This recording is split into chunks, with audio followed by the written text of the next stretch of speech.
5 days before he even comes to town to sit and think about it.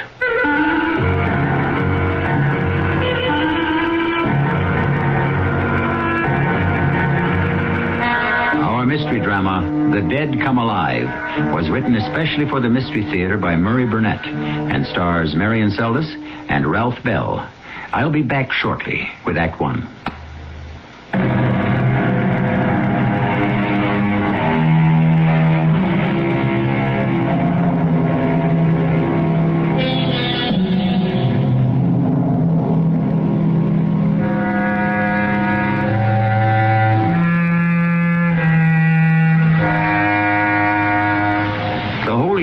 Gives us only one instance of the dead being brought to life. That miracle is accomplished by Jesus when he calls upon Lazarus to come forth, and Lazarus does. It's one thing when Jesus did it, but quite another when a mere mortal, a man of no particular distinction, claims that he can duplicate this miracle. Not only claims it, but says that he will prove it. That was the situation in the little town of Visalia, Ohio, in 1808, as the townspeople awaited his arrival with high but mixed emotions. What is so funny, Ralph? Oh, sure. Those darn fools standing in the road gawking, waiting for that professor to come into town. Maybe they expect him to fly in or swoop down out of the clouds. They make me laugh. You won't be doing much laughing when Professor Marvelli brings your Rachel back to life and you find yourself with 2 wives. Have you talked to Edith about that? No, and I don't intend to. Because this is just a clever way of doing business. This here notice he put up in the post office about raising the dead is just a come-on. He probably runs a traveling circus or a carnival. And if he doesn't? Then I figure the sheriff here and the mayor have themselves some kind of problem. Because the man must be either crazy or a demon.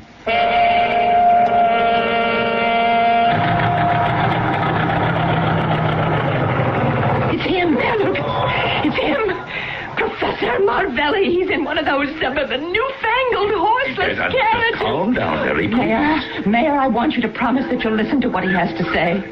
Oh, Lucas, do you think he can really do it? Bring the dead back to life? Do you think I'll see my Phyllis again? It's kind of hard to believe, Mary. But this notice here.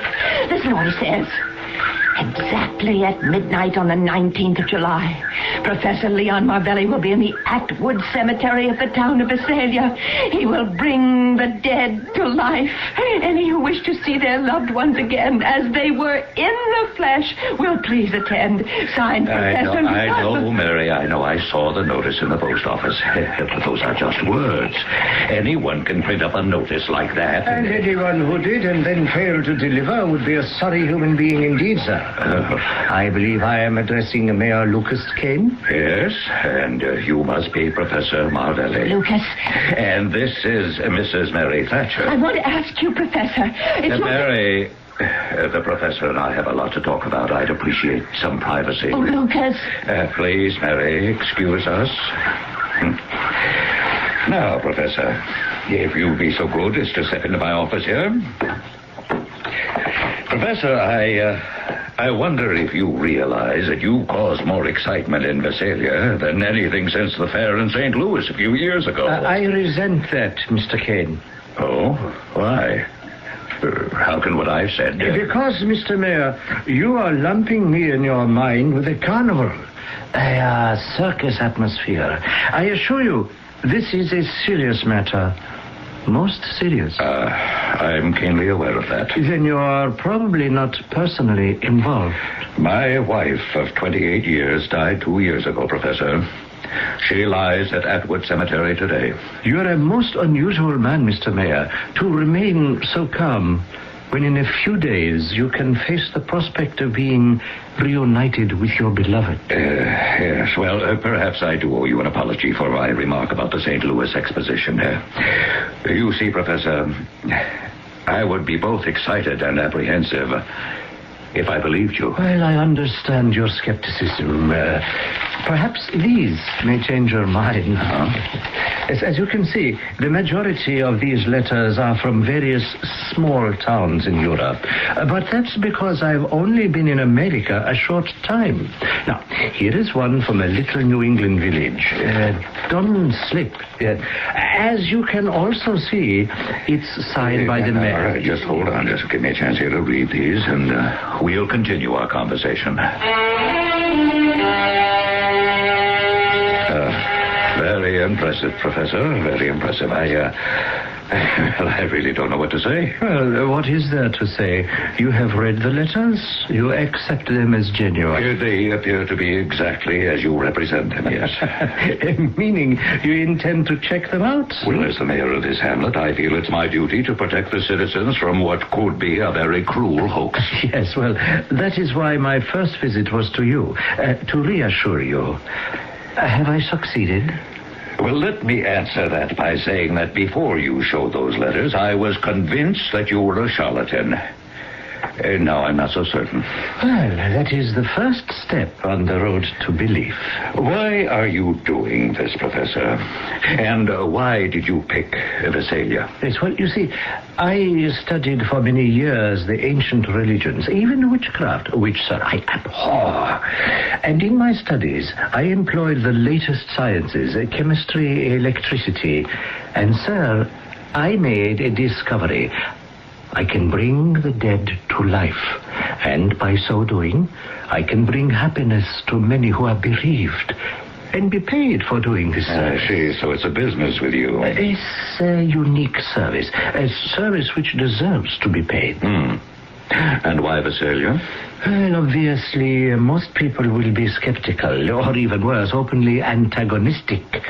Therefore, I must select a village small enough for me to display my ability as, say, a sort of a sample that will convince everyone. Oh, then your demonstration won't raise the whole population at Atwood Cemetery.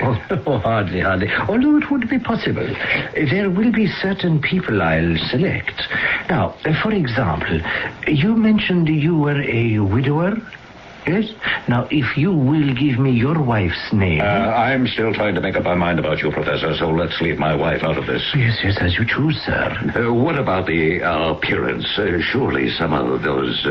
corpses? May have been dead for some time. Well, as my printed announcement stated, Mr. Mayor, the appearance will be exactly as it was in their lifetime, or on the day they passed over. Yes, but some people died after a long and wasting illness. Others may have died violent deaths. Perhaps they were even disfigured. So when a person is restored to life, that person cannot, by the very nature of the act, have any marks of death upon them.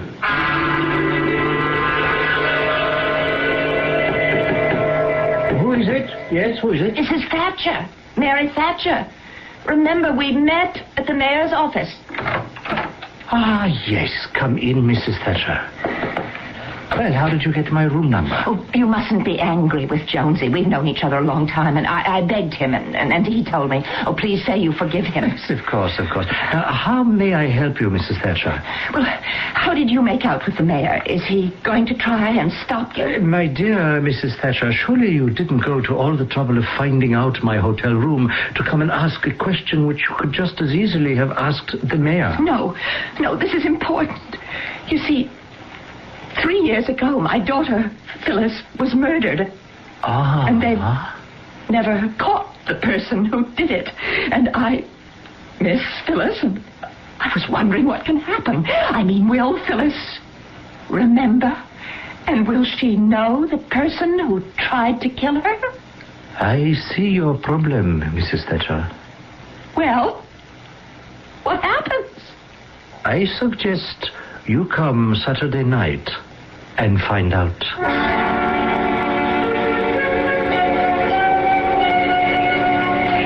Lucas! Hey, Lucas! Huh? Hold up a minute. You sure set a good pace, Lucas. I guess I'm not as young as I used to be. Who is? What's up, Carrie? It's interesting, you deciding to visit the cemetery.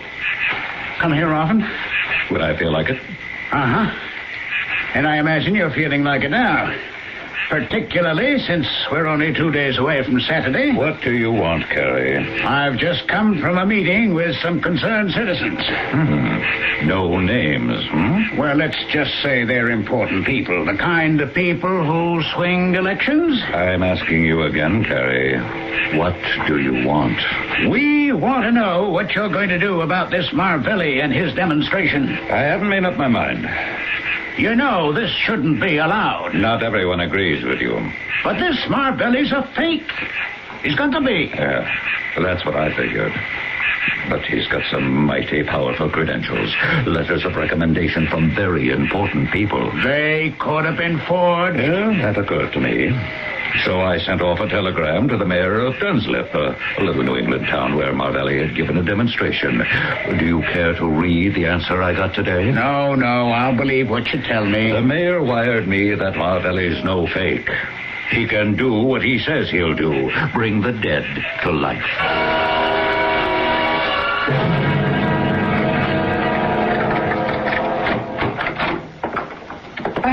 Mr. Mayor. Oh, Professor. I was just closing up shop for the day. Yes, I have something I think you should see. Do I have to open up my office again, or...? No, I can show it to you if you'll walk me back to the hotel.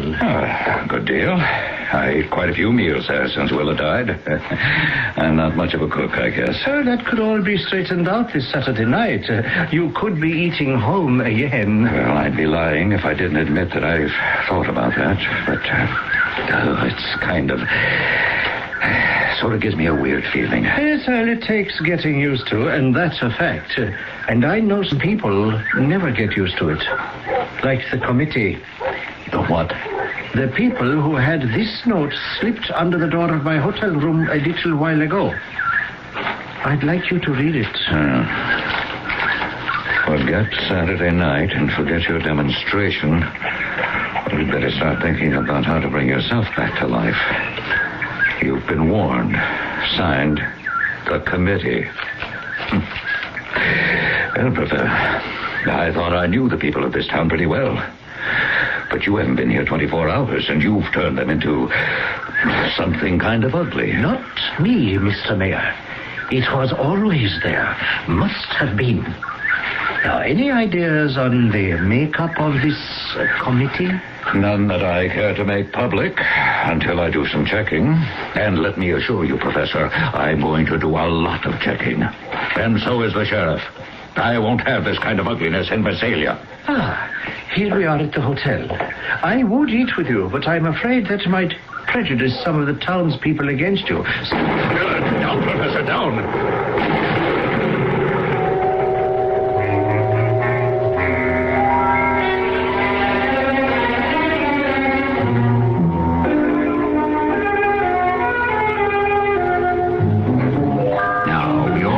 No one can bring the dead back to life. It's simply impossible.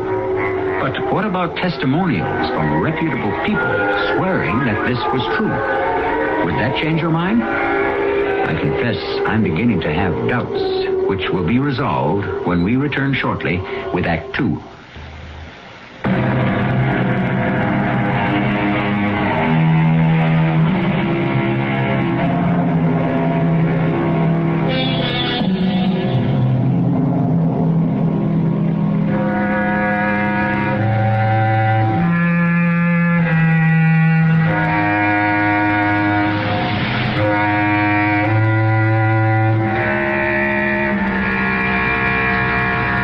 Famous Victor Herbert love song goes, "Ah, sweet mystery of life, at last I found you."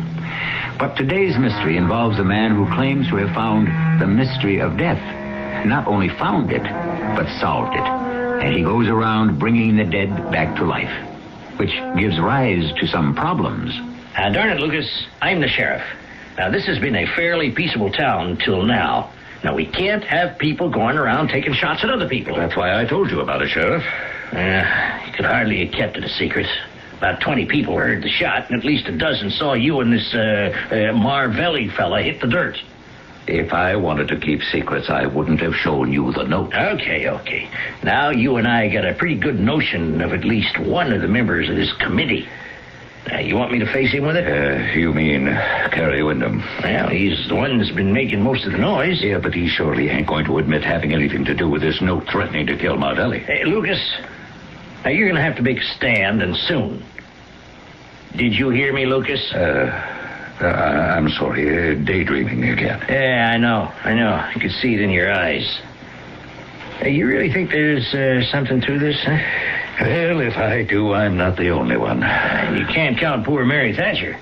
She's been a little off the rails ever since Phyllis was killed. Yeah, I wasn't thinking of Mary. I was thinking of someone who was so scared that the professor might be able to bring the dead back to life that he or she was trying to kill him to stop him. Thunderation. Now, why didn't I think of that, huh? Of course. As far as I know, Phyllis Thatcher is the only person buried in Atwood Cemetery was murdered. Now, there may be others, but she's enough. Now, if this professor brings her back to life, she sure shooting will be able to name her killer.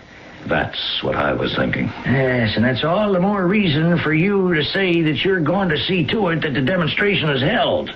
I'll put a deputy to guard the professor. And tip off the murder? Oh, no, sir. Pete, you just hold everything for a while. All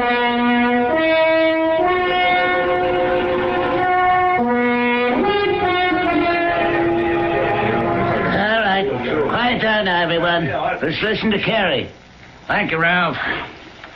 Without all this gabbing and fussing, I take it that the sense of this meeting is to let Mayor Lucas know that the people of Visalia ain't going to put up with any unholy goings-on in Atwood Cemetery or anywhere else.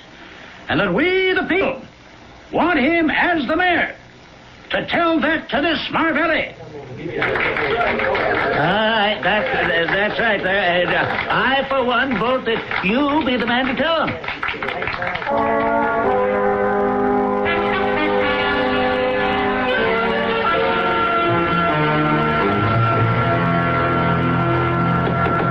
It's me, Professor. Mary Thatcher again. Please open the door. It's very important. Please, Mrs. Thatcher. I want you to come with me to the cemetery right away. You're terribly upset. Please, come in. Sit down. They're going to stop you, you know. They're going to stop you, and that's why I want you to come with me right now. Who is going to stop me? The mayor. I've just come from a meeting. And most of the important people in town were there, and they're sending Carrie Wyndham to the mayor to get him to stop you. And that's why you must come with me to the cemetery right now, so you can bring Phyllis back. Not until Saturday night, Mrs. Thatcher. But the mayor won't let you. I have reason to believe that the mayor not only would try to stop me, but actually will help me. I've just told you The that. mayor was very much in love with his wife. Don't you agree, Mrs. Thatcher? Well, they had a perfect marriage. Everyone knows that, but... Oh, you mean Mayor Lucas thinks you really can. But when I was in his office the other day, I got the impression he really didn't believe you could. Well, he doesn't want to get his hopes up, Mrs. Thatcher. Mark my words. We'll have the demonstration Saturday night, and the mayor will be there.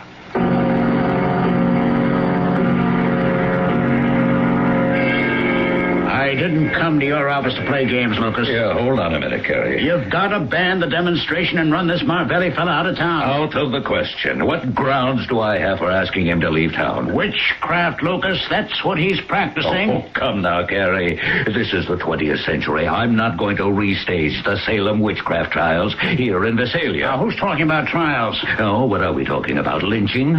Tarring and feathering? What have the people of this town turned into? God-fearing, public-spirited citizens. All who just happen to have relatives buried at Atwood Cemetery. That's exactly right.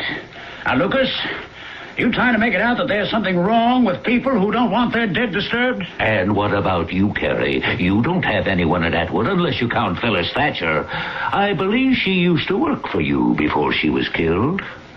And what's that supposed to mean? Just what I said. Nothing more, nothing less. What you're insinuating is so vile that you ought to be made to pay for it. Believe me, Lucas Kane, this is something I ain't forgetting.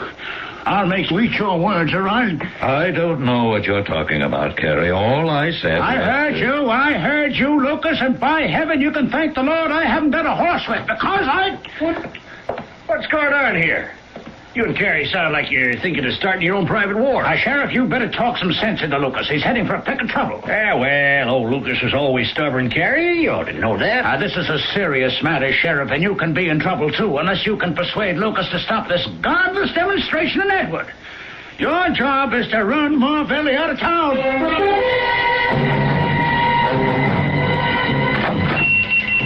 Be with you in a minute. No hurry, Ralph. I'm not a customer. Okay. Back so soon. Just let me lock up and you'll tell me how it went with Mayor Lucas. Down near closing time anyway. We got trouble, Ralph. Lucas still backing and filling, is he? Oh, yeah. And I don't think we're going to get much help from the sheriff either. I figured that. You did? Then why did you send me over there? Because you'll sound more convincing for what I got in mind. Well, we don't have much time. Today's Thursday. Saturday's coming up on us fast. What's the idea? Money. No wonder you're the richest man in Visalia. You think money can fix everything. Name me one thing it can't. Death. Funny you should say that. Because I'm betting that money's going to keep the dead dead.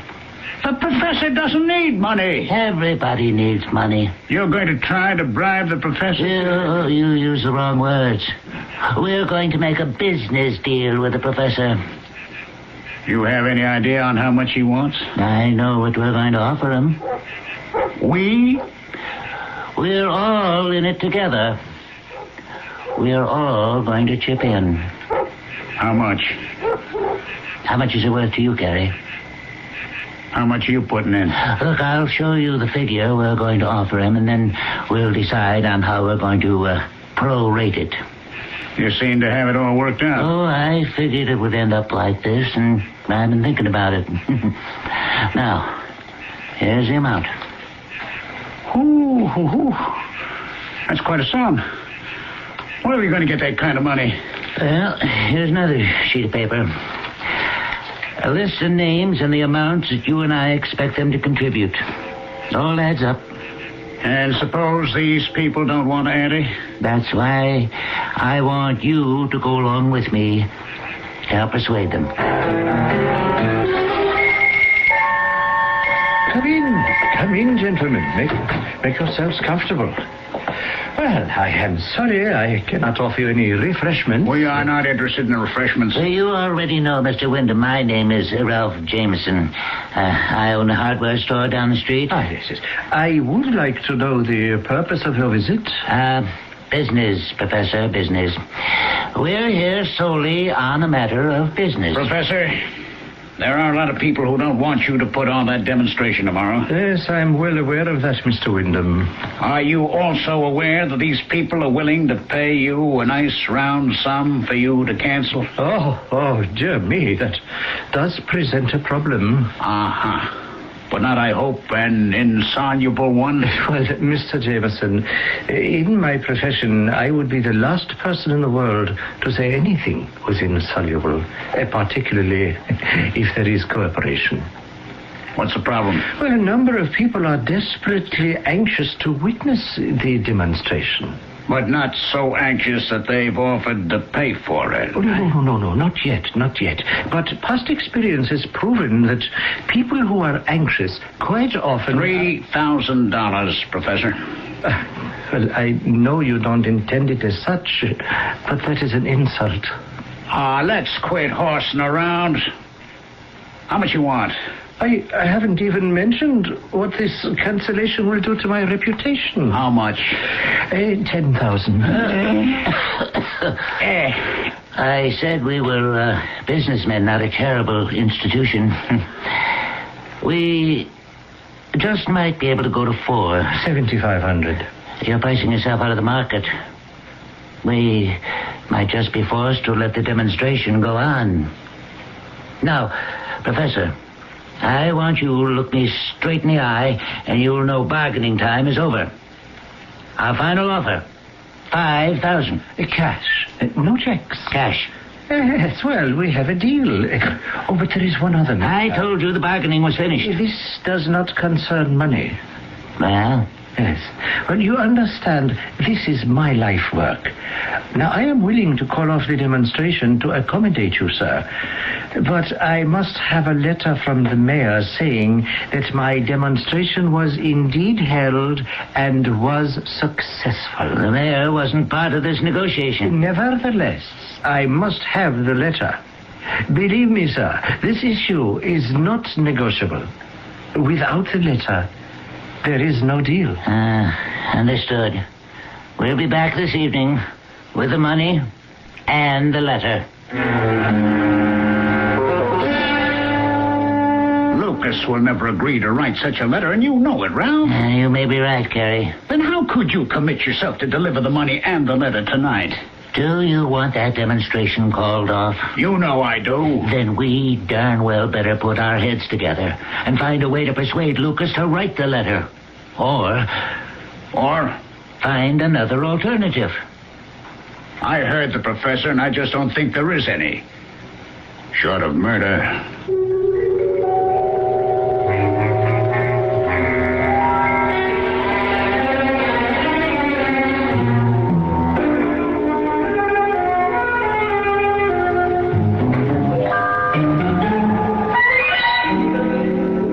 At most, anything that's ever been said has been said best by Shakespeare. And speaking of murder, the famous bard said, "For murder, though it hath no tongue, will speak with most miraculous organ." It would certainly be a miracle if a girl would rise from the dead to point an accusing finger at her murderer. We'll find out in Act 3.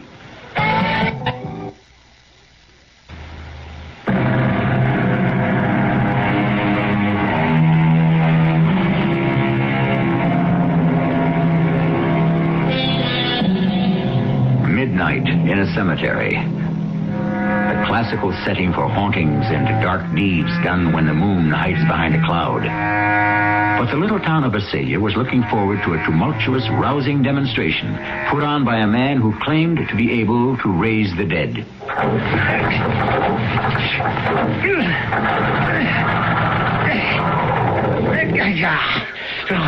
Stupid machine! Do what you're supposed to, you stubborn ignorant! That's why I stick to my horse, Professor. Yes, well, I do not sit well on a horse, Mr. Mayor. So I use this modern miracle. Yeah, if tonight's demonstration is a success, there are going to be a lot of folks who will figure you can just get up on your broomstick and fly away. Tonight's demonstration? Yep, you laid down a challenge to me and the sheriff, and we accepted it. We'll be there. There is something very wrong here. Mr. Mayor, I want you to look at this. What's this? I never wrote this letter. Yes, but it is on official stationery, and it is signed by you. A forgery. Who gave it to you? Oh, dear me. It would have been so much simpler for all of us had my machine started. You figured you'd have been home free after you skedaddled. Well, I was leaving, true, but in a perfectly honorable fashion. I thought you all knew about it. Well, now you know I don't.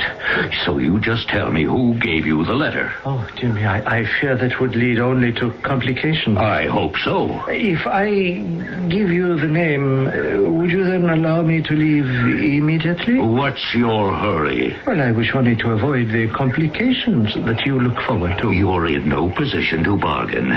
You show me a forgery and say that you got it from somebody you refuse to name. It just could be that you wrote that letter yourself, since it sure as shooting gives you a good reference. Yes, I see your point. Then let's have the name. Carrie Wyndham. Before anybody says anything, I just want to let you know, Lucas, that I have work to do in the church, and I don't appreciate the sheriff dragging me over to your office in the middle of the afternoon. I think you know Professor Marvelli. Yeah, sure. Now, what's this on? Have you ever seen this letter before? No. Don't you think you ought to take a look at it before speaking up, Carrie? What? Oh, sure. Let me see it. Like I said, I never saw it. Well, now, the professor says that you gave it to him. You ought to know better than to believe anything he says. If you don't believe me, perhaps you'd believe Mr. Ralph Jameson. I suggest you check with him. Good afternoon, Sheriff. Professor, what brings you down to my shop today? Well, somebody forged Lucas' name to a letter. A letter sort of giving the professor a pat on the back. Now, he claims Carrie Wyndham gave it to him. Carrie denies it, and the professor said to check with you, so, well, I'm checking. Well, I'm glad. It's time for both of us to face up to what's been happening and what might happen. I'm asking about the letter. I made a business deal with the professor. He agreed to cancel the demonstration. For the letter? For $5,000. Enough of this evasion. I am used to being met with mistrust and skepticism, but not with deceit, cowardice, and lying. Now, you just hold on a second.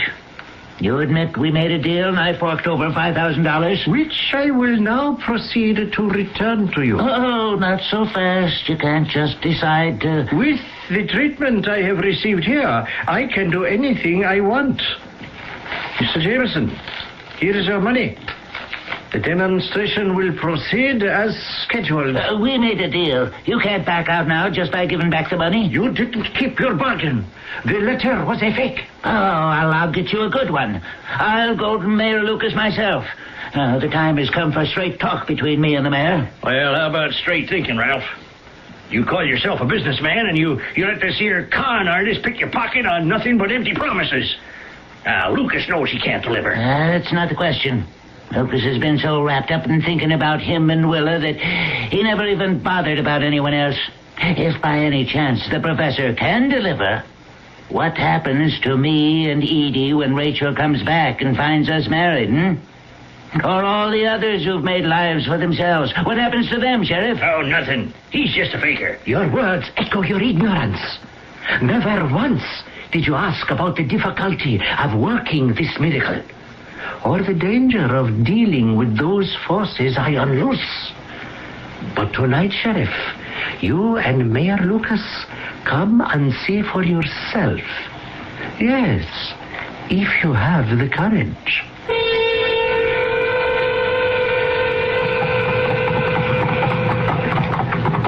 Well, what do you really think, Lucas? You think that the professor has any chance of raising the dead? Somebody does. Somebody who's a murderer and whose whole attention is focused on not being caught, or even chance it. He's willing to kill again.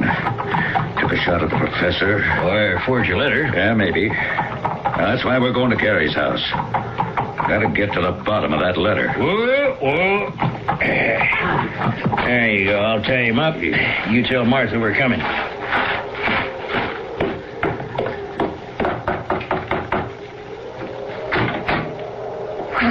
Lucas Kane and the sheriff. Don't tell me you're coming to see me.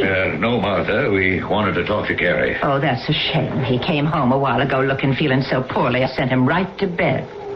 Yeah, well, I'm sorry, Martha, but it's real important that we talk with him. Tell him that we're here and we'll be waiting in the parlor.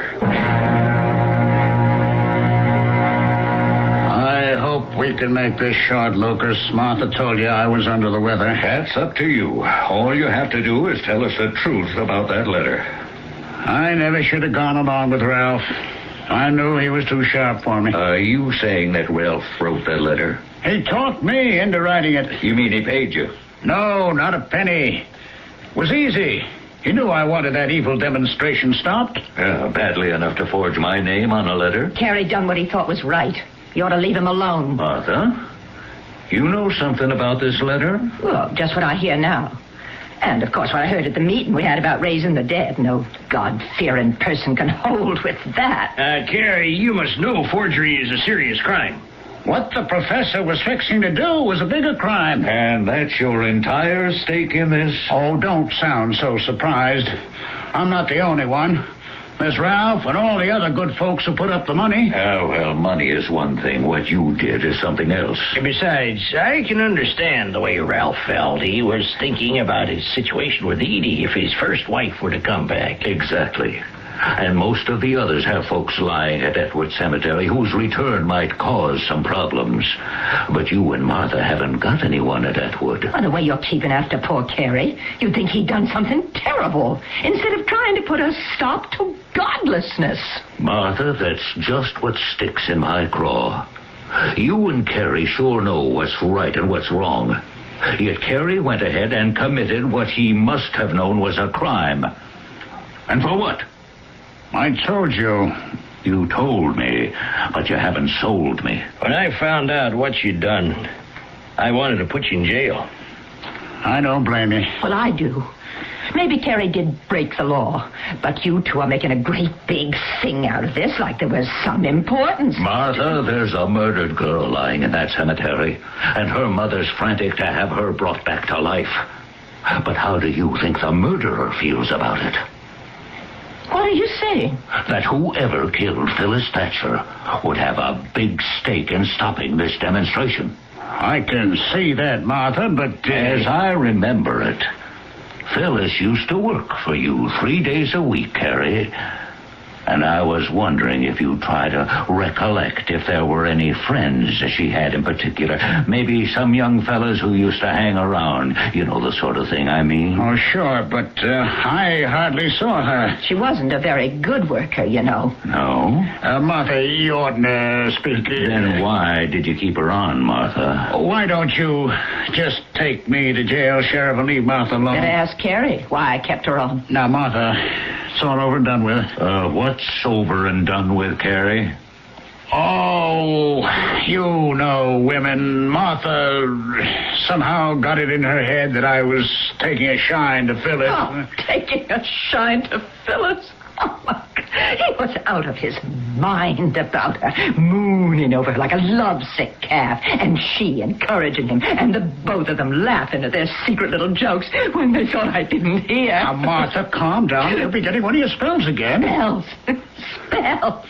That's what that little slut cast over you, all right. And you worrying about whether she was doing too much. Well, I was working my fingers to the bone, and the two of them always carrying on. Whenever she had to go down to the cellar, Carey would be running down those stairs like he was a boy of 16. Now, Martha, I'm telling you to keep quiet. Now, keep And quiet. it's just got to be too much for any decent woman to stand. And so I followed her one day, and I told her, Martha! Carey, that laughing and that giggling, that talking, and I killed her. Please, Martha.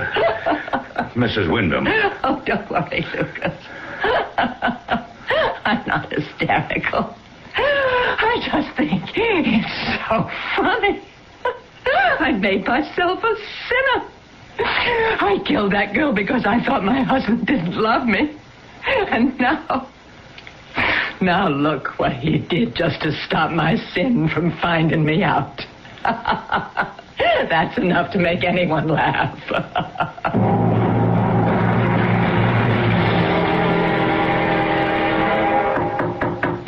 Come in.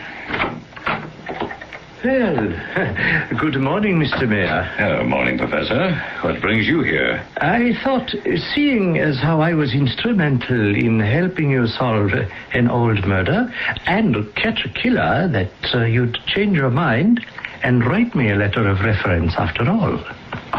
Professor, I admire your gall. Oh, not at all, not at all. If you stop to consider, you must admit that without Marvelli and the notice of the demonstration... Which never came off. Only because some of your fellow townspeople wanted to pay me enough so that I needn't. Admiring your call is one thing, but writing a letter to help you continue with this swindle is quite another. The only letter that I'll write for you is one stating that you helped a murder investigation. And if you don't want that, take yourself and your schemes and your newfangled motor car and get out of town.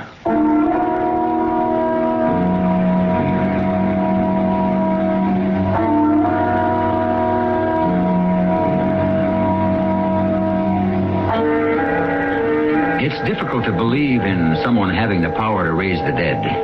But how about fate? Here was a murder, undetected for a number of years, and finally uncovered only because a swindler chose Visalia as the target for his scheme. For scheme it was. Records show that in the 19th century, there was a real-life con man who preyed upon the superstitious and the gullible by undertaking to raise the dead, and then accepting money not to do so. I'll be back shortly. Did you ever want to own your own?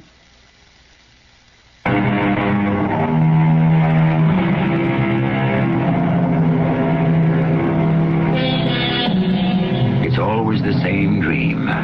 Or is it a dream? The blazing red flames light up the midnight skies. There's the brazen, ear-shattering clamor of the great bronze war horns.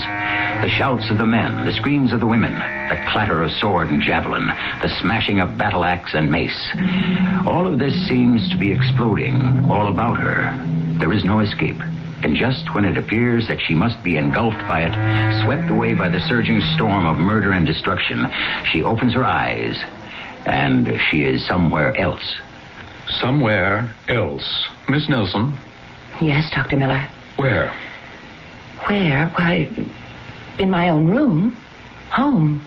Oh, why didn't you say so? I don't know. Well, the usual way to describe this sort of experience would be to say, then I opened my eyes and I was back home.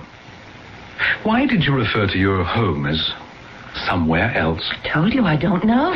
In the dream... Doctor, I don't know how this is going to sound, but I'm not sure it's a dream. Well, what else could it be? I have to keep saying I don't know. Whether it's a dream or reality, you seem to be in a place. Yes. It seems to be a medieval place. I feel it's more than 1,000 years ago. And there's a war. Yes, the long ships are always attacking some fortified place with a wall around it, a stone wall. Never a greater slaughter of heroes, a struggle of standards, a hurling of javelins, a crash of the charges, a wielding of weapons. That has passed over, so this may be sung. Yes? Go on. With what? With what you were saying. You were speaking... Well, it sounded like a poem. It didn't seem to have rhyme, but it had a rhythm to it. And what was it about? You don't know? Dr. Miller, I don't have the faintest idea. Well, listen. It's on tape.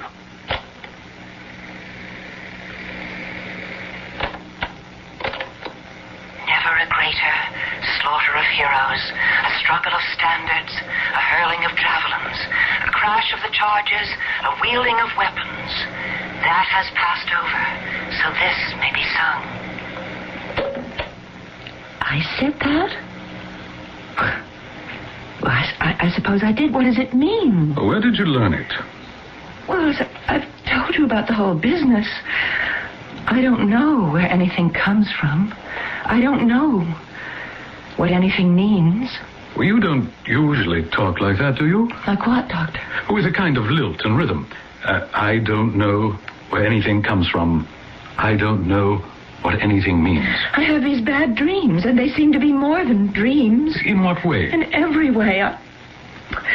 I'm leading a life that seems to be active and noisy and dangerous. Well, doing what?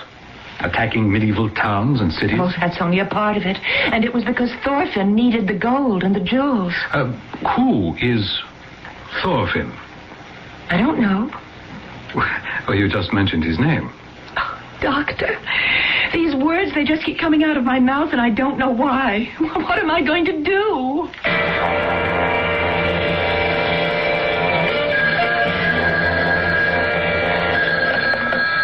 Hello? Oh, Mother. Yes, I'm feeling fine, just fine. I expect him here any minute now. Yes, Mother. Mother, there's no point in your going through it. I can recite the entire argument by heart. A, Harold is an excellent catch. B, I must not let him slip through my fingers. C, I'm not getting any younger. D, what do I want anyhow? Oh, Mother, he's here now. Yes, dear, I understand. Yes, Mother. Do you want me to keep Prince Charming waiting at the door? I will. I'll remember everything. Goodbye, Mother. Yes. Harold. You always seem surprised to see me. Well, come on in. Are you feeling better?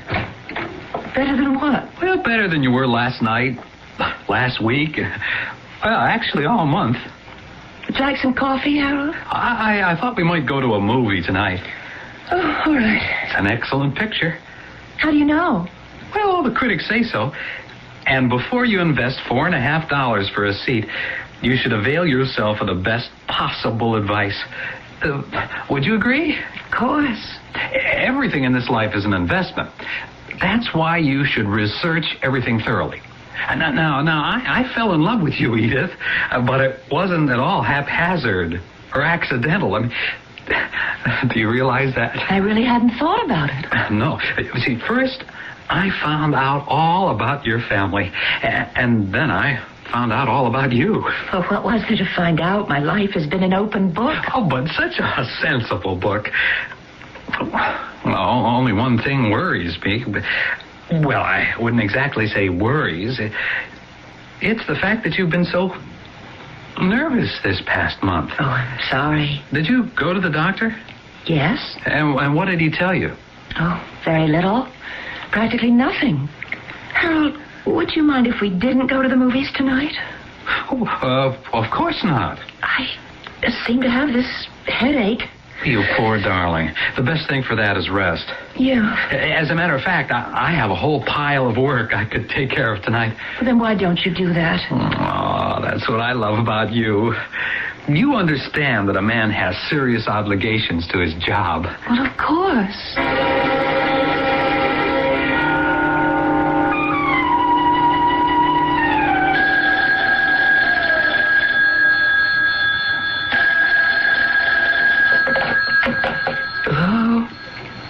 Oh, Mother. You did wake me up. What am I doing asleep so early? Oh, we didn't go out. No. Harold had work to do. Mother, I'll name the day. Yes, of course. Certainly. Goodbye, Mother. I'll remember. I'll remember. Oh, why am I so tired?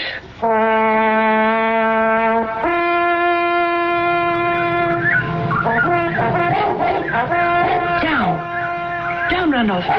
Be still. This must be the house of Goodleaf Carson. Yes? And you are the fair Edith. The minstrels for once told the truth. They said that Edith Goodleaf Stater was the most beautiful maid in all of the northern country. And who are you? Ask me first who I was. Till just this moment, I was Thorfinn Kjudsen, master of a long ship of 50 rowers, strong, bold men who fear nothing and no one, neither the living nor the dead. That's who you were. But who are you now? Now, I am poor Thorfinn, the slave to command of the fair Edith. Speak, my lady and mistress. I have nothing to say. Know this. I do not fancy silent women. My wife must sing and dance and speak in riddles and runes and be merry the whole day long. I am sure you will find such a one. I have found her already. And who is this fortunate maid? You shall be my bride. No. No? I am the fiancée of Harold Olafsson. Oh, why, that fat farmer. My father has pledged me to Harold Olafsson. And that must be the end of the matter, my brave Thorfinn. The matter will be ended only when you become my wife. And you will, fair Edith.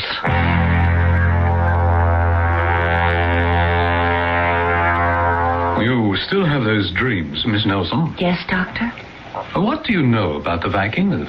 Not very much. In a general way, I seem to recall they were sailors and pirates. Yes, among other things. Why should you dream about Vikings?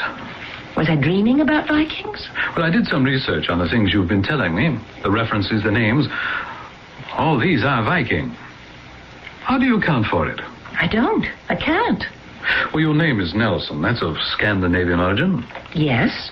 Is it possible you could have heard all these things at home? No. Are you sure? Oh, yes. I mean, my father was of Norwegian descent, I think, but he died when I was very young. I never knew him. Well, still, there was the family, No, his parents were dead. He had no other relatives. And my mother's people were English, and so actually the only thing that's Scandinavian about me is my father's name. And you never read any of those things? No. I'm more interested in science. At school, I was great in math, and that's why I became a computer programmer. Well, for some reason, you have an affinity for the Viking period. It has dominated your dream life for well over a month. Have you dreamed of anything else? No. Do the dreams seem to be taking more definite shape? Yes, I think so. I mean, at first it was just you could say a welter of activity all around me, and now I seem to have become someone. Ah, who? Well, for the past several nights, I have been a girl called Edith Goodleaf-Stater. Edith, the daughter of Goodleaf, yes? I'm promised to a man named Harold Olafsson, whom I don't love. Harold. Wait. Isn't your fiancé's name Harold? Yes? And you're not too enthusiastic about the marriage, are you? Well, that's true. So I am beginning to think that this may be why I'm having those dreams. Well, my dear, it would account for why you're having dreams in general, but not for why you're having those dreams in particular. And there's another man. A handsome Viking. Well, he's a pirate. Thorfinn Kurdelsson. Uh-huh. And do we have a modern equivalent on the scene here? No. But you're waiting for him, aren't you? I have been. I'm 32, and...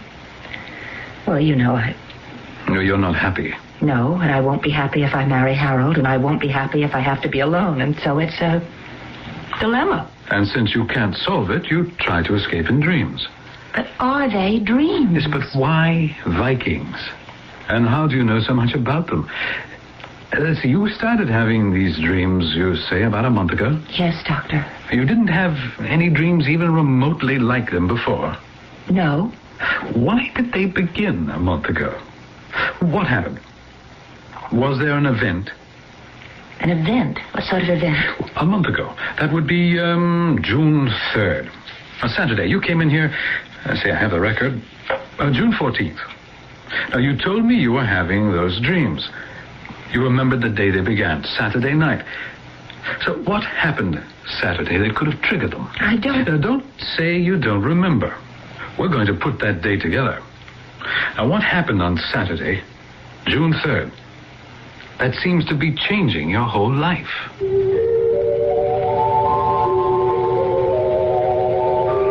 Obviously, something must have happened. But what? It's true that a single event that may last only a moment in time can change the direction of one's entire existence. But tracing it down may be almost impossible, because it doesn't have to be something big, bold, dramatic. It could be something as hard to pin down as a wink, a smile, a whisper. I'll be back in a few minutes with Act 2.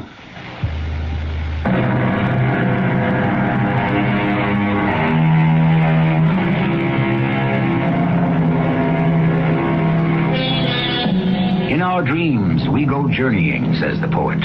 True, but where and why? Why one dream and not another? And why are some so real and others so dim and confused? What is a dream? Is someone trying to tell us something? If you can't answer these questions, you're in distinguished company. Neither could all the great scientists, psychologists, and philosophers. Saturday, June 3rd. Remember it? Yes, Doctor. Why? Was it a special day? Well, any day's a special day if I don't have to go to work. Well, that tells us something about your job. What did you do on that morning? I went to the old Renby place. Oh, I mean, the Renbys have been gone these past 20 years. The property belongs to the state now. But nobody minds if you go there and pick cranberries. So you went berry picking Saturday morning? Alone? Yes, Harold was out of town. Or did you spend the whole morning there? Well, you don't just go to pick cranberries. You enjoy the fresh air and the sunshine, the view. You bring a book and a sandwich. Well, what did you do afterward? I went home and I wallpapered my bedroom. That took all afternoon. Then I went to my mother's for dinner. We talked a while about you know who. We watched TV and then I went home and to bed. And that night you had the first dream? Yes. On TV, did you see a movie perhaps about Vikings? No, actually we watched a baseball game. My mother's a fan. And that was Saturday the 3rd of June? Yes. Have you told me everything? Every little incident? Start again. While I was picking berries, I tripped and fell. Is that the kind of thing you want? Yes, go ahead. And I saw this funny piece of iron lying there on the ground. Iron? Well, I could tell it was very old because it had that rippled sort of look. Describe it. It's about 8 or 9 inches long, and on one end of it, it's about an inch or so wide, and it sort of narrows down to a point. Like a knife? Yes, a knife. What else can you tell me about it? It has some marks on it. I would say it might be some kind of writing. In what language? Well, I don't know. I'm not even sure it's writing. What did you do with it? Well, I brought it home. I mean, you know, people are always finding things around here from colonial times, so I used it as a paperweight. Mm-hmm. Well, I'd like to see it. But what would it have to do with anything? Whatever happened to you on that day, the 3rd of June, could be of the utmost importance.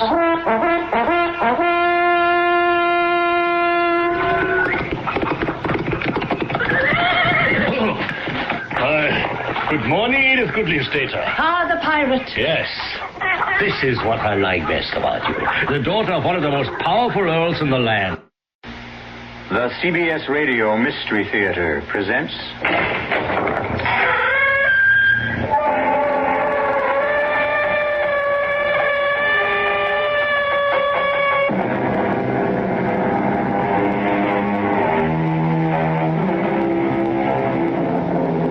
Come in.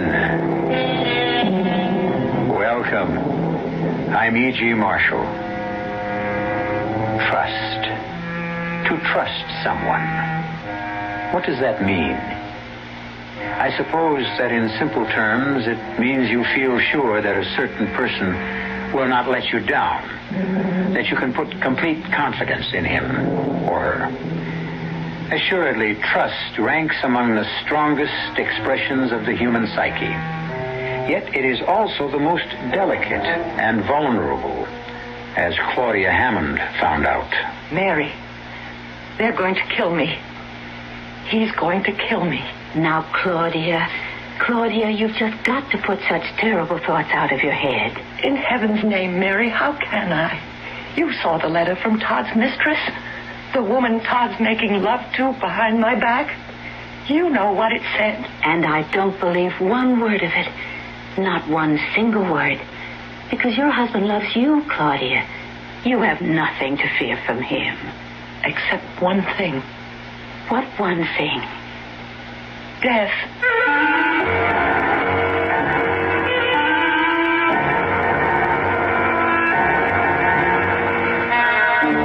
Our mystery drama, Trapped, was written especially for the Mystery Theater by George Lothar and stars Nina Foch. It is sponsored in part by Contac, the 12-hour cold capsule, and Anheuser-Busch Incorporated, brewers of Budweiser. I'll be back shortly with Act One. When you buy a mid-sized car, you expect certain things from it, mainly a reasonable combination of comfort and economy. Well, friend, Buick has a mid-size to meet your expectations. The 1975 Century Regal. It's a joy to look at, a joy to ride in, and Buick's new V6 engine makes it a joy to drive, especially past gas stations. Buick Century Regal, dedicated to the free spirit in just about everyone. Stanley Myron Handelman. Did you know you can have a college grad's career without 4 years of college? All you need is a year or two of technical education to work in fields like engineering, health service, automotive design, and forestry. The facts are in a free booklet called 25 Technical Careers in 2 years or less. Just write, Careers, Washington, D.C., 20202. public service message of this station and the Advertising Council.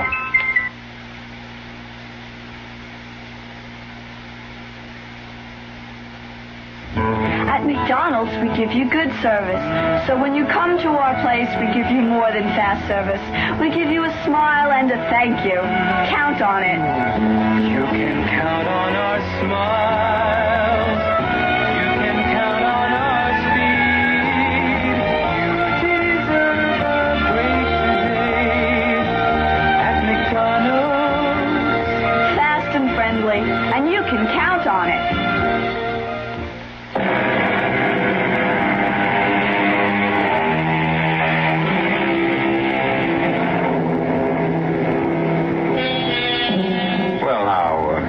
This thing, trust. It's as strong as tempered steel, yet as delicate as, a piece of porcelain.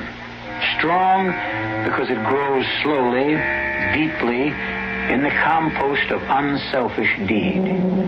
Example, you would not trust me on brief acquaintance, but if I did several unselfish things for you, you would say, I trust E.G., because my welfare means more to him than his own. Yet, should I do one selfish thing, for whatever reason, and your trust, your confidence in me would crack, perhaps even shatter. No, Claudia. When you want to sit up in bed, you let me adjust the pillows. That's what I'm here for.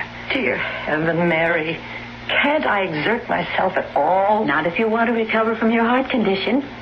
Bed rest. That's what Dr. Stein ordered, and that is what I am paid to see you get. Money can never repay you for all your care. Oh, now I'm rewarded in other ways, in watching you get better. Huh. Better? You are getting better. Oh, it's slow, but you mustn't despair. Mailman. Todd, darling. In person.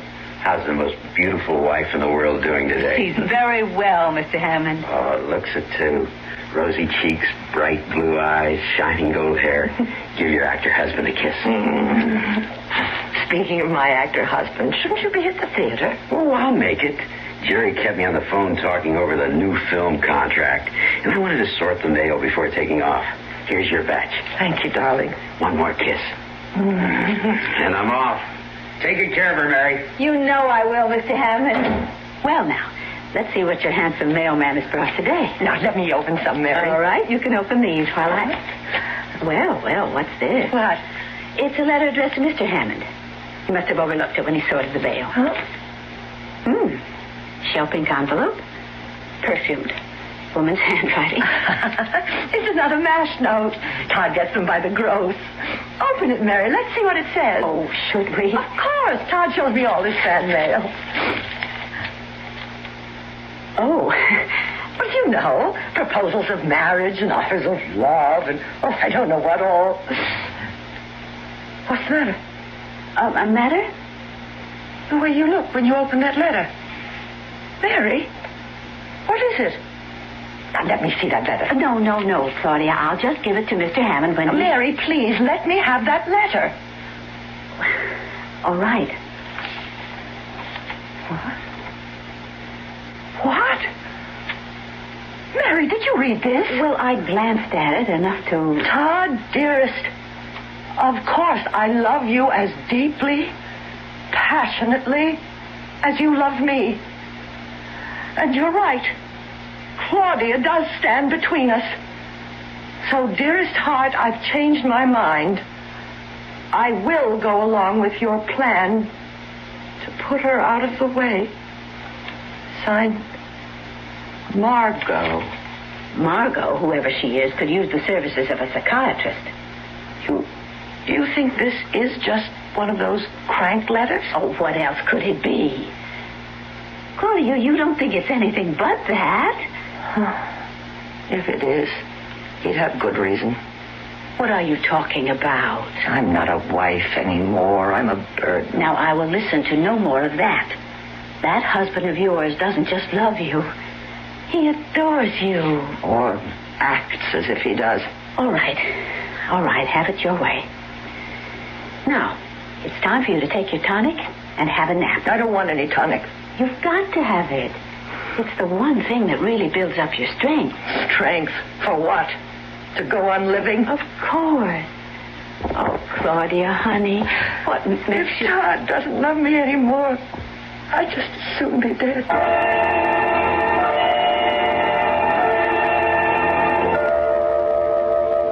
Todd? That you? Sorry, sweetheart. I didn't mean to wake you. Just to look in on you. Turn on the light. No. Go back to sleep. What time is it? It's 2:30. 2:30? Where have you been till this hour? With Jerry, talking film production this time. I'll be glad when he gets that picture deal straightened out. But come on now, back to sleep. Aren't you going to kiss me goodnight? Of course. Oh, hey, down, girl, down. Oh, Todd, I love you so much. Oh, no more than I love you, sweetheart. But you know what Dr. Stein said about... I don't care what he said. Oh, Todd, I want you. I want to be a wife to you. The wife I used to be. You are a wife to me. The dearest, most adorable wife any man could have. I'm an invalid.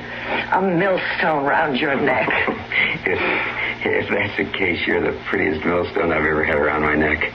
Good night now. Sleep well. Todd? Yes? Who is Margot? Margot? Margot who? Just Margot. Who is she? I don't know. I mean, why do you ask? Nothing. You must have a reason. No. It's nothing. Good night. Good night, dear. A friend. No name. It's just signed a friend. Oh, now this is getting to be... May I see that letter, Claudia? Thank you. Dear Claudia Hammond, you don't know me. We've never met. But I happen to know that your husband and a woman named Margot he has been seeing for months now plan to kill you. Oh, really? Read the rest of it. Guard yourself. Be careful what you eat. Above all, don't take any of the tonic your doctor prescribed unless you trust the person who gives it to you. Signed, a friend. Mary, I'm scared. You have nothing to worry about as long as I'm here. I feed you. I give you your tonic, and I take care of you. So what do you have to fear? What about your day off? Well, Mrs. Gates comes in then, and you can certainly trust her. Oh, I don't know. All right then. I won't take any days off. But you can't. Of course I can. At least until this whole silly, stupid thing is cleared up. And believe me, Claudia, that is what it is. It's silly and stupid. I wish I could believe you.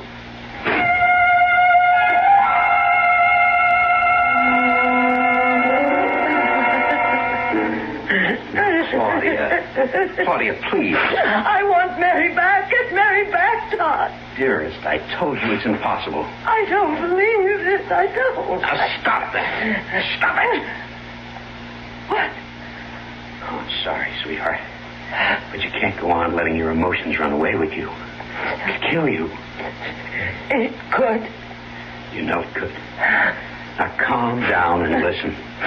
Mary came to me this morning and said she had the offer of another job, nurse companion to an elderly and wealthy woman. I asked her what salary she'd be paid, hoping that I might meet it. But I couldn't.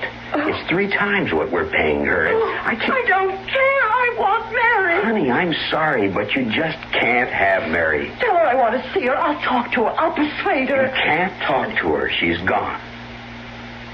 Gone? She left an hour ago. Left? Without saying goodbye? She said to tell you she couldn't bear to face you. Oh, I can't believe this. I simply can't. Look, the world hasn't caved in. Mary was good, but there are other practical nurses. In fact, I'm going to run over to the agency right now to interview several. Leaving me alone? You're safe enough for an hour or so. You've been left alone before. Never as alone as I am now. What? Nothing. I won't be more than an hour, I promise. What are you doing? giving you your tonic before I go. No.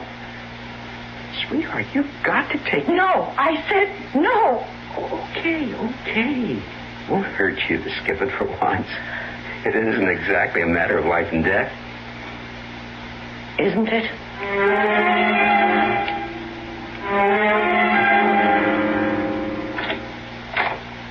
Who's there? Who's there, I say? Don't be scared, Claudia. It's only me. Oh, Mary.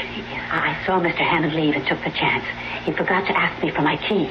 But, Mary, why have you come back? Todd said you didn't want to see me. Didn't want to say goodbye because it would upset me. Oh, now, why would I say anything like that? How could I possibly upset you more than he did by firing me? He fired you? Well, yes. Why do you think I left?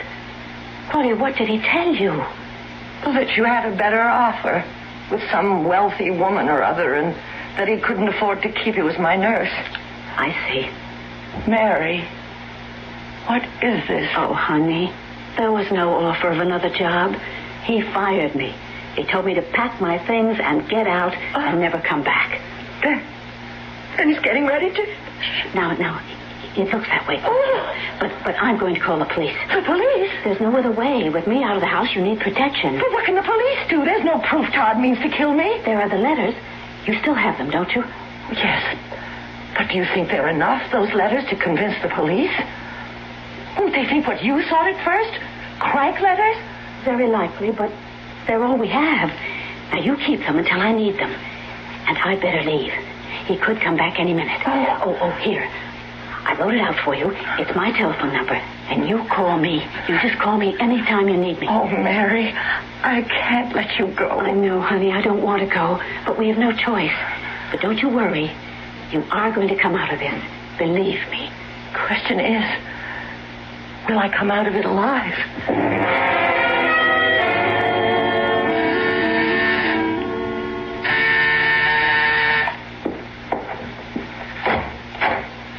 Hi, darling. Here I am, bag and baggage. Come in, sweetie. I'll show you your room. Mary's former room. You got rid of her, I take it. Fired her this morning. Good. But I told Claudia she'd left for another job, one that paid better. So careful you don't give the show away. You don't have to worry about me, darling. No, but just be careful what you do or say. The last thing we want is Claudia getting suspicious. Leave it to me. Now, this will be your room. Nice. And now, I'll introduce you to Claudia. Did you decide on a name? How does Catherine Brent suit you? Not bad. Okay, let's put this show on the road. Catherine?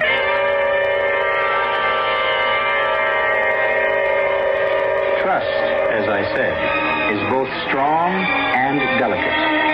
I might also have said that it can be misplaced. As it virtually goes without saying, Claudia misplaced hers. It's a mistake to misplace one's trust. A serious, indeed a dangerous mistake. For Claudia, it may be the last mistake she'll ever make.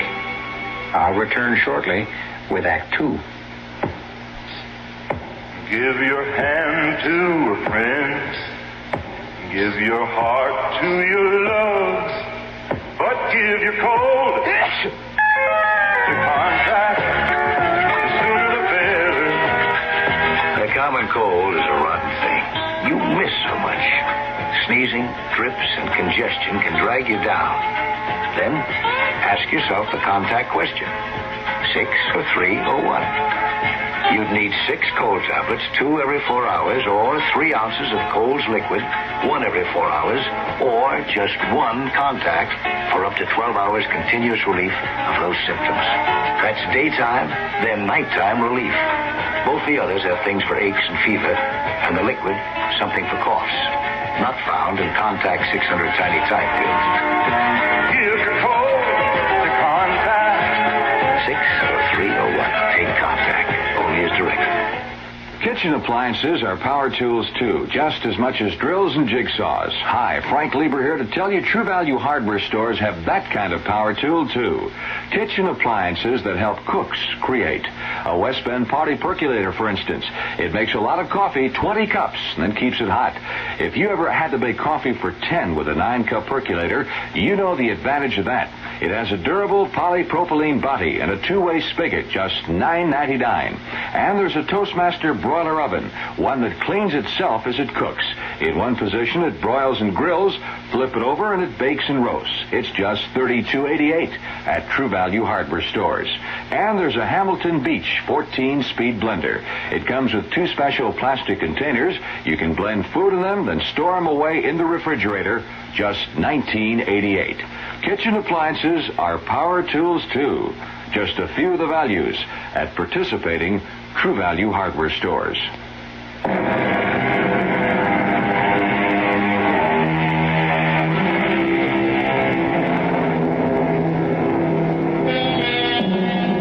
Our theme is trust.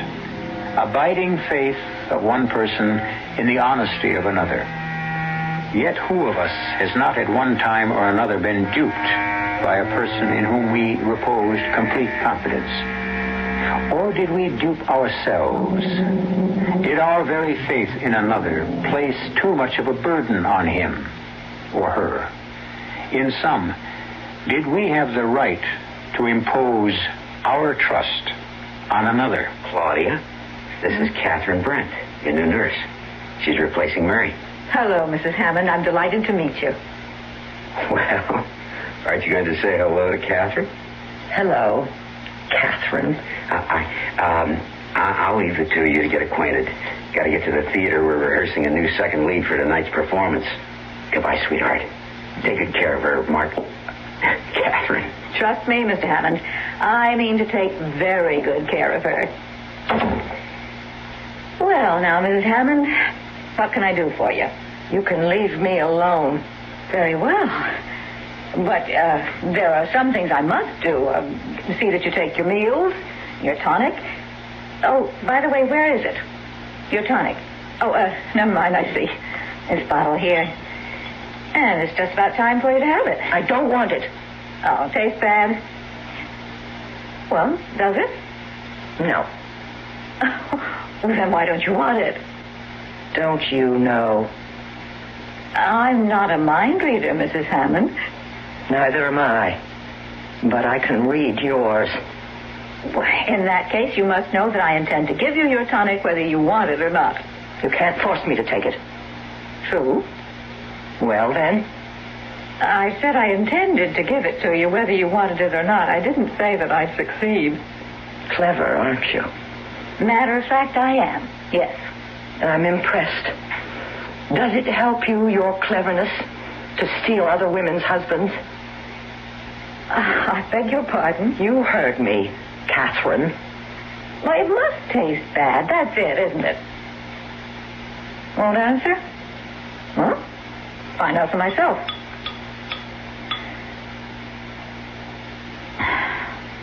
Well, it doesn't taste bad. Tastes rather like a nice red wine. You sure you won't change your mind? You drank some. Oh, I hope you don't mind. Just a small glassful. Oh, here now, won't you? That's it. That's better. What? Well, looks like I succeeded, after all. You are clever. Very clever.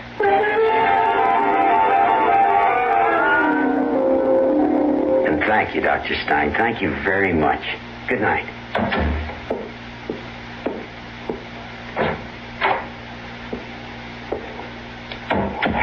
Well, you heard what he said, Claudia. Yes? If you continue to refuse to eat, to drink, to take the tonic, you'll find yourself in such a weakened state that I don't know what'll happen to you. I'll die. That's what you want, isn't it? Well, don't just stare at me.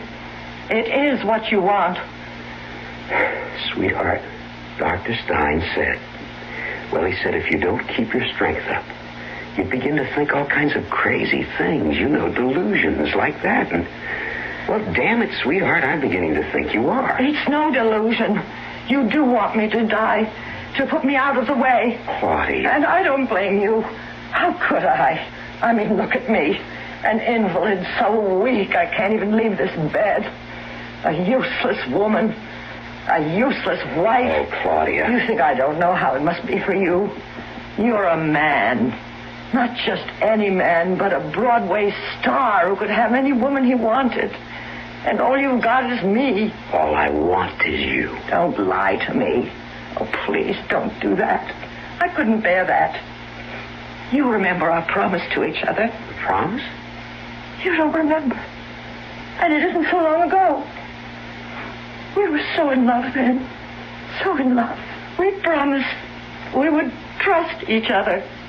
We sat in that little garden by the side of St. Bartholomew's Church on Park Avenue. Oh, yes. I remember the promise now. Have you kept it? Have you? Claudia, you're weak. You're worn out. Have you? What are you doing to me? To yourself? Have you? Claudia. Bob, what is it? What's that?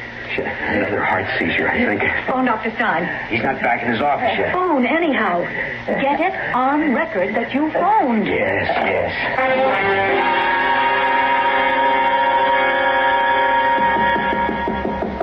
Yes? You decent? Can I come in? Decent? You have got to be kidding, darling. Stein just left. And? She'll be all right for a time. But he made it plain if she goes on refusing to eat, to take the tonic, it's curtains for her. So? What do you mean, so? Just what I said. So? I'm sorry, Todd. If she hadn't been ill all these months, if I hadn't had needs, a man's needs, You'd have had no need for me. Is that what you're saying? I guess maybe it is. I thought I was something more than the fulfillment of your needs. I thought, never mind. If you want out, you say so. You say so now. It isn't as simple as that. It is to me. You're putting me through a hell of a time. The deal isn't worth it. Oh? Todd, I'm still willing to go through with this. But I just as soon get out right now. What do you want me to do? We'll go ahead with things. Claudia, dearest, it's a simple, clear broth. Oh. You're wasting away. Well, if you're so worried, let me go to a hospital. Why in heaven's name a hospital?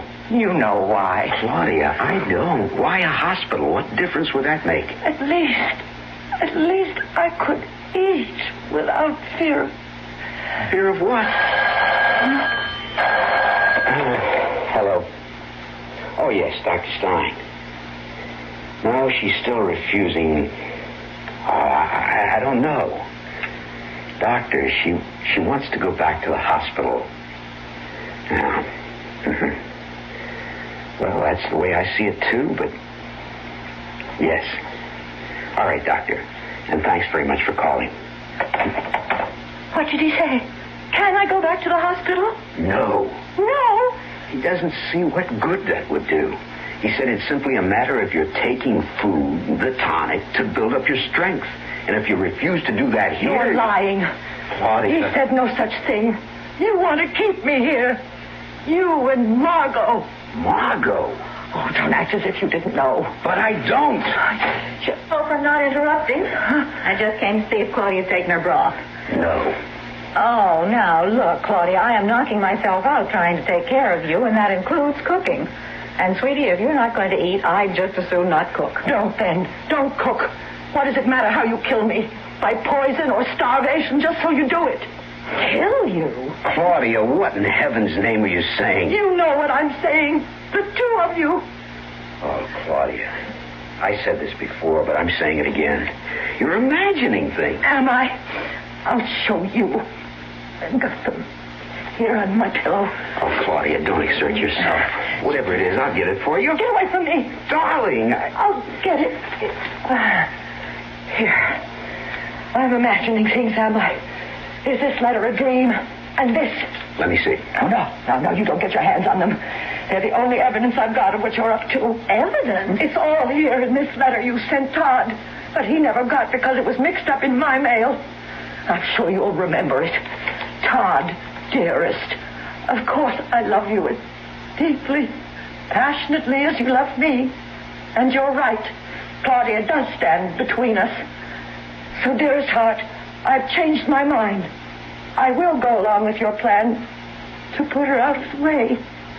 Signed, Margot. Well, what do you have to say now, Margot? You think that I am the woman who wrote that letter? That I am Margot? That's incredible. I had no idea, none whatever, that this was why you were refusing to eat or drink. Oh, Claudia, sweetheart, darling, whatever you've been thinking is wrong. You're wrong. You're all wrong. You're certainly wrong about me. My name is not Margot. It isn't Catherine either. Well, is it? Well, of course it is. No. Todd? No. It isn't. Catherine isn't her name, Claudia. It's Margaret. Margaret Sutton. Margaret Sutton? Why do you think I was born yesterday? Claudia, believe me. I saw Margaret Sutton on the stage often enough. She was slim and dark, and this woman is... She's... All right, say it, darling. A fat peroxide blonde. I'm afraid I've got a bigger appetite than you. If this woman is Margaret Sutton, why did you say her name was Catherine Brent? I thought it would be best not to remind you of the past. You were so jealous in the early years of our marriage. I never dared even mention Margaret's name. What is she doing here? Why did you replace Mary with her? I needed someone I could trust to take care of you. Well, if you needed someone you could trust, why did you fire Mary? I told you. Mary had the offer of a better job. That's a lie. Mary told me you fired her. You did, didn't you? Well, since it's all coming out, I guess you'll have to know. You fired her? Yes. Why? Claudia, I don't want to hurt you.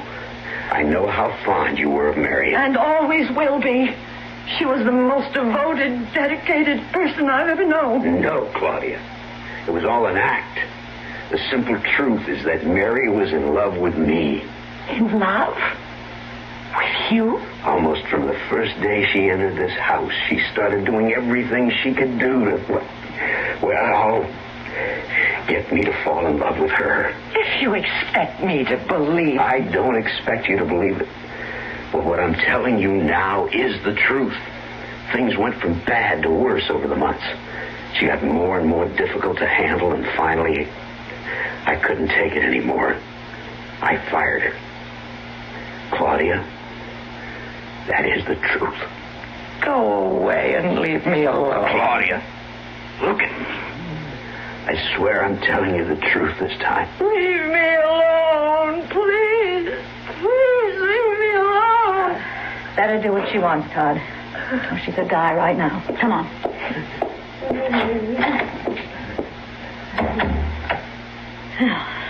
I've got to hand it to you, Todd. I always knew you were a good actor, but not that good. I told her the truth. But not all of the truth. By no means the whole truth.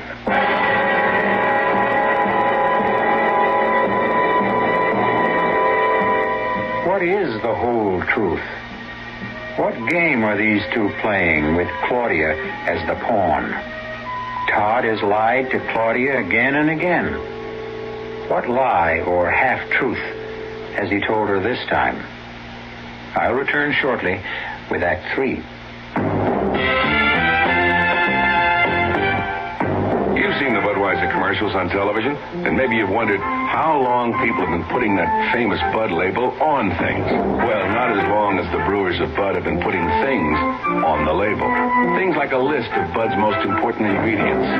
Quote, brewed by our original process from the choicest hops, rice, and best barley malt. And things like the following statement. This is the famous Budweiser beer.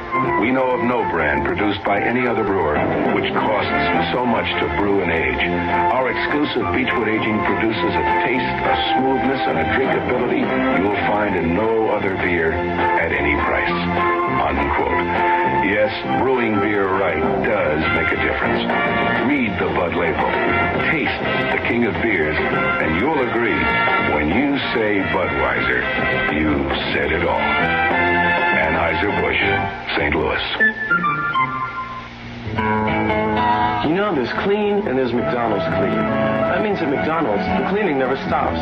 So it's really clean. And when you come to our place, you can count on it. You can count on a place that is spotlessly clean. You deserve a break today at McDonald's. Clean. You can count on it.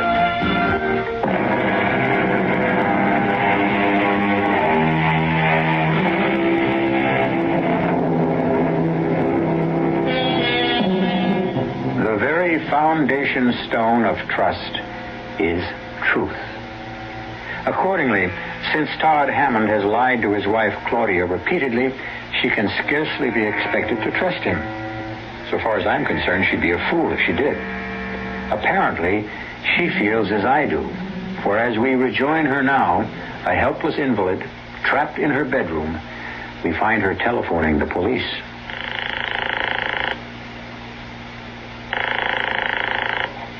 Detective Bureau, Detective Jackson. This is Claudia Hammond. Claudia? Hammond. Hammond. Yes, ma'am. What can I do for you? My husband and a woman he's in love with, are trying to kill me. I need your help. Please, I need help. Certainly, ma'am. We'll give you all the help we can. Who is your husband? Todd Hammond. Todd Hammond, the actor? Yeah, sure. You say he's trying to kill you. Him and this woman. Yes. And what's her name? She's trying to palm herself off as an actress named Margaret Sutton, but I know better. Her real name is Margot. Margot who? I don't know. I'm an invalid, helpless and bedridden, and he wants to get rid of me. How's he trying to do this? What's he doing? Poisoning my food, everything I drink. You on any kind of pills like that? You think I'm high on pills? That I'm imagining things? No, ma'am, I didn't say that. Maybe just a little excited, a little hysterical? I'm not uptight. I'm not hysterical. I'm telling you the truth. They're trying to kill me. Hello? What's your address, ma'am? 1219 Park. Apartment house? Yes. Apartment number? Penthouse B. Okay, we'll check this out. In fact, I'll check it out personally. What do you mean you check it out? Oh, there's nothing to check out. They're trying to kill me, Todd and Margot. Only she doesn't call herself Margot. She calls herself Margaret Sutton. And I can prove it. I tell you, I can prove it. I've got the letters to prove it. Letters? A letter from her to him saying she was willing to help him kill me. And another letter from a friend warning me against them. What friend? What's your friend's name? You don't believe me. I didn't say I don't believe you. I shouldn't have called. I should have known I'd only be wasting my time. I should have known you wouldn't believe me. Oh, what am I going to do? What am I going to do? Mary, of course. Why didn't I think of her before this? Hello? Mary, this is Claudia. Oh, Claudia, I've been so worried about you, but I didn't dare phone you. Yes. Listen to me. It's happening. What the two of them planned, Todd and Margot. She replaced you, and he pretended she was a nurse from the agency. He lied. Even gave her a different name. Called her Catherine Bredd, and then... Well, you won't believe this. You really won't believe it. She tried to palm her off as an old flame of his, Margaret Sutton, who was slim and dark, and this woman, this Margot, she's fat and... Claudia. Yes? Now, you must control yourself, dear. Yes. Because of your heart. You're putting a terrible strain on your heart. Yes. I'll quiet down. That's my girl. Mary! Now, hush. Just listen to me. They're not going to harm you. because I'm not going to let them. The police? Yes, I went to the police as I said I would, but I could see that they didn't take me seriously. No, me neither.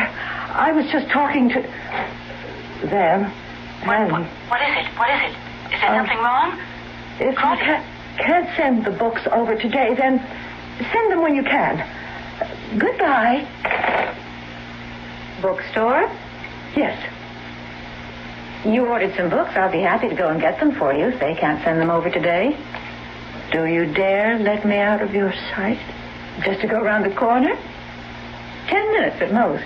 Which is why I don't understand how they can't deliver today. Who were you talking to, Claudia? That's none of your business. Suit yourself. Oh. That'll be Dr. Stein, I guess. Dr. Stein? He's going to give you your vitamin injections. Oh, and, darling, don't waste your time telling him Todd and I are killing you. He thinks you're off your rocker as it is.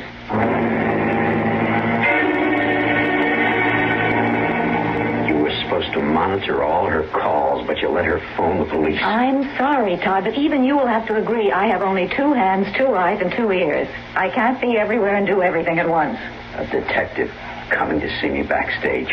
I'm sorry. I guess it's not that important. What's important is not to let her get in touch with Mary. Or Mary with her. What happened with the detective? He didn't believe her, of course. Just checking up was all. But she did manage to get past you, and that worries me. Mary could start an awful lot of trouble. And that's the last thing in the world I need right now. Take the phone out of her bedroom. No. We don't have to go that far. There's an easier way. Just take this extension off the hook. You're kidding. No, it was a gimmick used in a play I was in years ago. That way she can't call out and nobody can phone in. But watch her. Watch her like a hawk. One slip up and it could mean the end. Believe me, the end.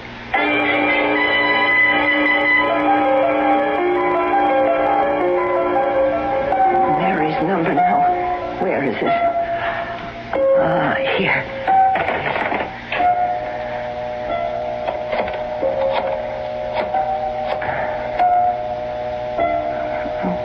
Funny. Something's wrong.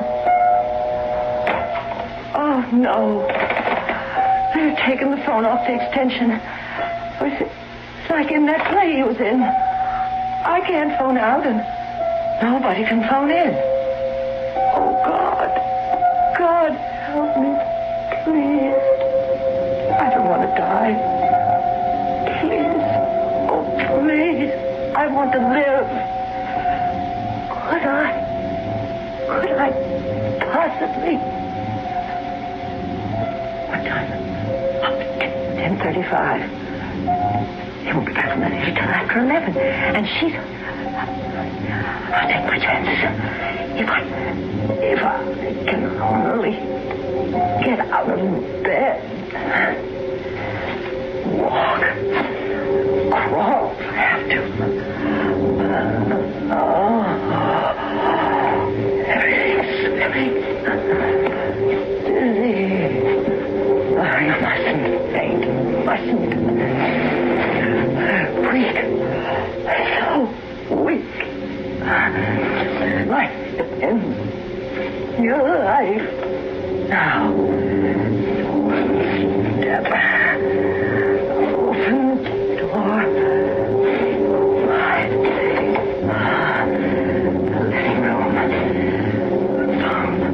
The living room.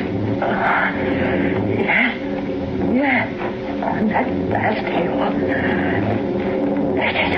They took the phone off the hook. Reach. Over the bed. One more step. Only one. Oh, dear Lord, no. Oh, just put my phone back. Hang on. Put this one back on the hook and then get back to life. Get back. Bedroom. Now.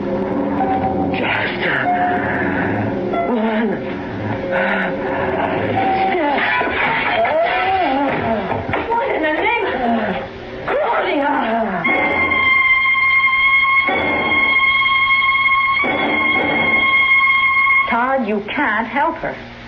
Sitting here by her bedside all night, it does no good. You've got a matinee. I'll sit with her. You're dead on your feet, too. Dead. What a word to use now. She isn't dead, and she may not die. No. She lost so much blood. Wrist cut when she crashed through that table. So much blood they didn't dare move her to a hospital. And now look at her. White as a sheet. Go and get some sleep, Todd. I'll stay with her. And Todd... Yes? Forget the deal. I don't get you. I agreed to play nurse because you needed somebody you could trust. You know something, darling? You trusted the wrong woman. You wanted me to protect her against Mary. And I said, okay, in exchange for that character lead in your new film. But you know what I was really after, Todd? Oh, no. Not you. Not after all these years. Afraid so. I'm a woman. I love you. Enough not to envy you your happiness with her. I love you, too. But I love her a hell of a lot more.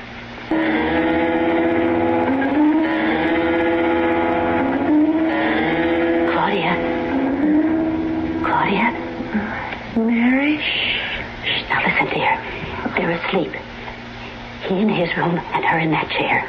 I still have my key. Oh, Mary, you came at last. Shh. Now quiet, dear. I'm going to take you down in the service elevator.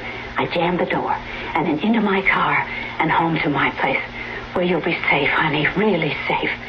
Now, can you walk? I can't even get up. Oh, dear, and I can't carry you. Honey, you've got to find the strength to walk. The tonic. I'll give you a glass of the tonic.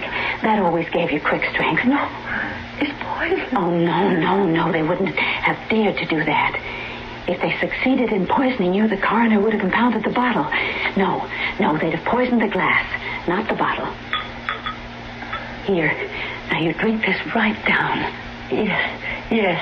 No. Awake. You're awake. You bet I'm awake.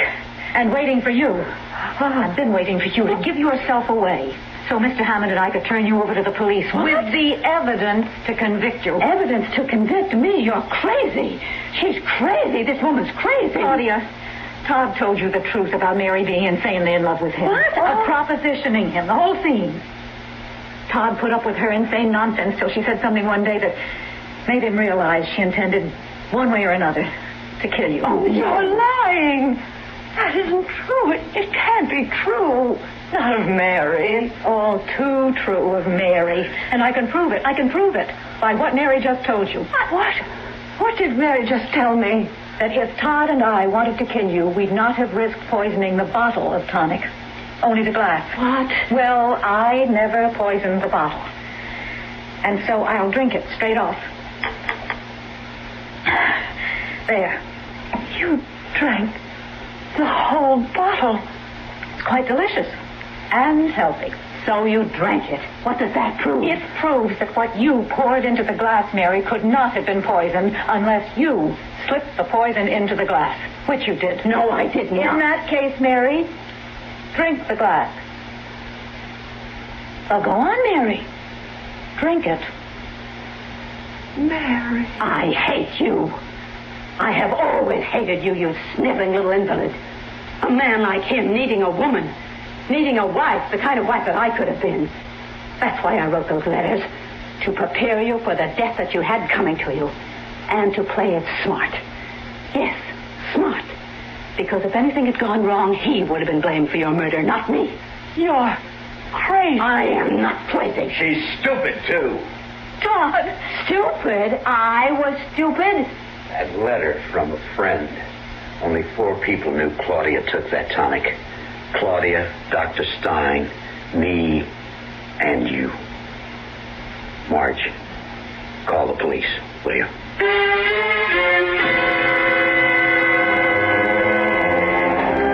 Trust. Truth. Trust, it would seem, can be many things, or at least a thing of infinite variety. As for truth, well, the evidence seems clear that one man's truth is another man's lie. The answer to this complexity? Surely the answer lies in the complexity of you, of me, of all mankind. Where else? I'll be back shortly. There is a fresh new spirit sweeping the land. A free spirit that demands good products. Products that satisfy your sense of good taste and desire for economy. But above all, products that perform. Buick has been touched by this spirit. And this year, our crisply designed, solidly built Buicks will bring joy even to the most demanding of free spirits. The 1975 Buicks, dedicated to the free spirit in just about everyone. Hi, this is Pearl Bailey. Today I'm not going to try and entertain you. Instead, I'm going to put before you the distressing story of the needy children of the world. They need your help.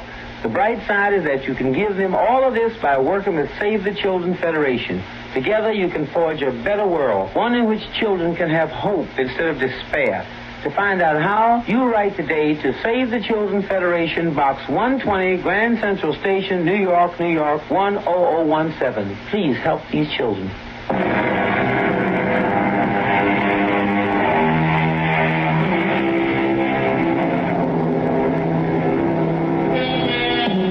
I'm sure you'll want to know that Claudia is now fully recovered from her illness and that she and Todd are very happy together. As for Margaret Sutton, would you believe that the role she played in Todd's film revived her acting career? Well, it did. Our cast included Nina Foch, Charles Aidman, Leslie Woods, Joan Tompkins, and Joe DeSantis. The entire production was under the direction of Hyman Brown. Now, a preview of our next tale. Voila! We have an instant voodoo doll. Fascinating, isn't it? To know that the doll is meant to be a representation of you. Now look at it. I'm looking. Yeah, well, keep looking. Now, don't take your eyes off it. You can almost see your face in the cloth, can't you? It's almost as if the doll is you. Whatever happens to the doll happens to you. Sharing one body between you. One life. One destiny. I still think it's silly. All right. And let's see what happens when I take this letter knife. What are you going to do? Nothing. I'm merely going to plunge this knife into a meaningless piece of cloth. No, don't! Radio Mystery Theater was sponsored in part by Buick Motor Division. This is E.G. Marshall inviting you to return to our Mystery Theater for another adventure in the macabre. Until next time, pleasant dreams.